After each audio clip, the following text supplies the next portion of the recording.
আমার ছেলে আমার সঙ্গে এখানে করেছে, এই কোর্স করেছে।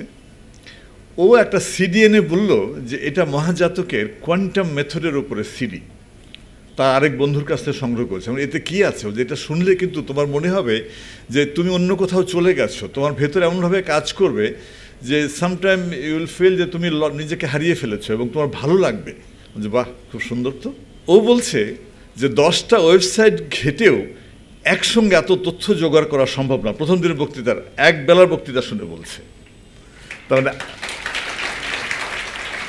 অর্থাৎ আমরা কতগুলো তথ্য এখানে পেয়েছি। বক্তৃতা করাটা তো মাঝে মাঝে আমাদেরও একটা অভ্যেসে দাঁড়িয়েছে, বহু জায়গায় বহু মঞ্চে গিয়ে দাঁড়াতে হয় এবং অনেক অনেক উদাহরণ দিয়ে, কোনো কোনো তথ্য দিয়ে, কখনো আবেগ দিয়ে, কখনো দেশপ্রেম দিয়ে বা মানব প্রেমের কথা বলে মনে হতো মাঝে মাঝে ভালোই বলেছি, হাততালির জোর দেখে মনে হতো যে ভালোই বক্তৃতা করলাম।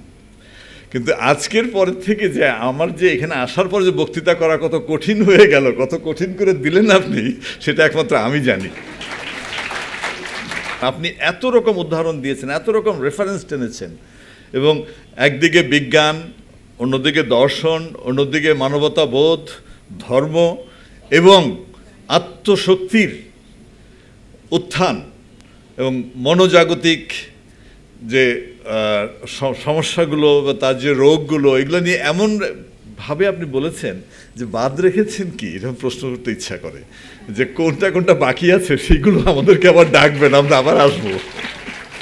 আমি নিজে মনোবিজ্ঞানের ছাত্র, মাস্টার্স করেছি, মনোবিজ্ঞানের চর্চা করিনি, আমার পেশায় যেটুকু লেগেছে, কিন্তু এমন সুন্দর ব্যাখ্যা আমার শিক্ষকরা তো দেননি।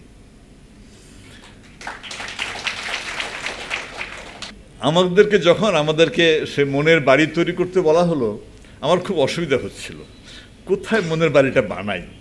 এক এক সময় এক এক জায়গায় যাচ্ছে, জায়গা বদলও করছি, এখান থেকে ওখানে, ওখান থেকে ওখানে। তার আগে যদি আমি লামাটা দেখতে পারতাম তাহলে আমি মনের বাড়িটা ওখানেই বানাতাম। আমাদের যখন গুরু নির্বাচন করতে বলা হলো তখন এক বিপদে পড়ে গেলাম, গুরু কাকে নির্বাচন করব। তো তিনি তো তার অনুমতি দিয়েছেন সবাইকে। তা আমি শেষ পর্যন্ত একজনকে মনে চিন্তা ভাবনা করে গুরু নির্বাচন করলাম। এ তো কাল্পনিক গুরু, তিনি মারা গেছেন অনেকদিন আগে, তার নাম প্রবোধ দাশগুপ্ত। আমার চেয়ে একটু খাটো দেখতে, সবসময় ধুতি পরতেন, ফতুয়া পরতেন অথবা পাঞ্জাবি পরতেন। তিনি ছিলেন মহাত্মা গান্ধীর শিষ্য, অভয় আশ্রম কুমিল্লা সেটা পরিচালনা করতেন।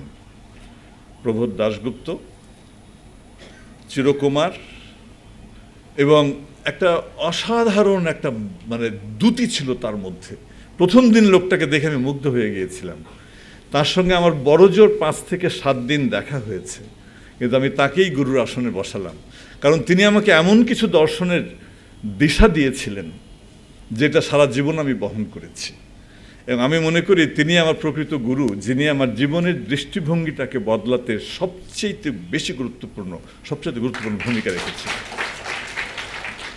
তিনি বলেছেন জীবনে হতাশার কোনো স্থান নেই। কেন হতাশা থাকবে? তোমাতে তুমি শুরু নও, তোমাতে তুমি শেষ নও।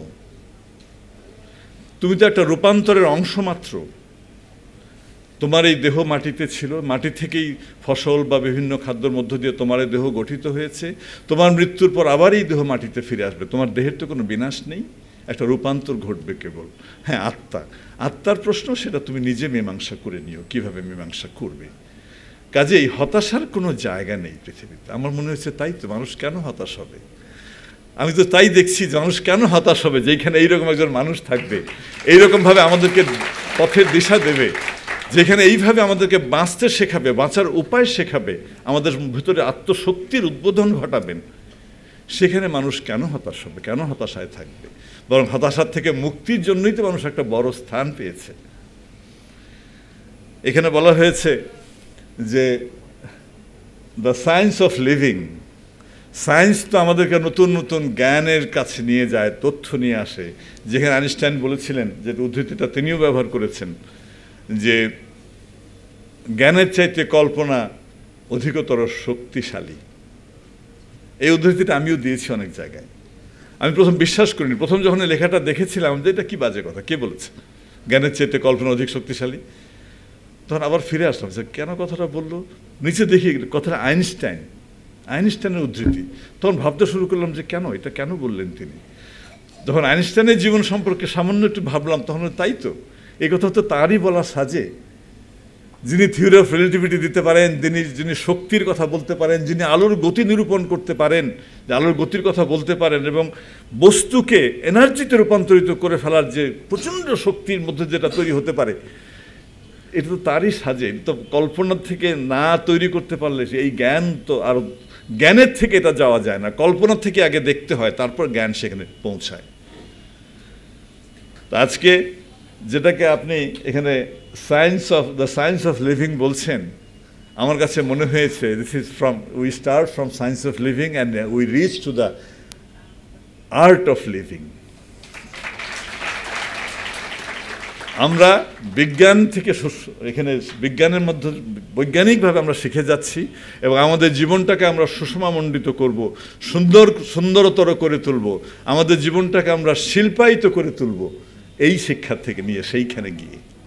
কাজে এটা আমাদের কাছে শুধুমাত্র not only the science of living now and onward, it will be art of living also to us.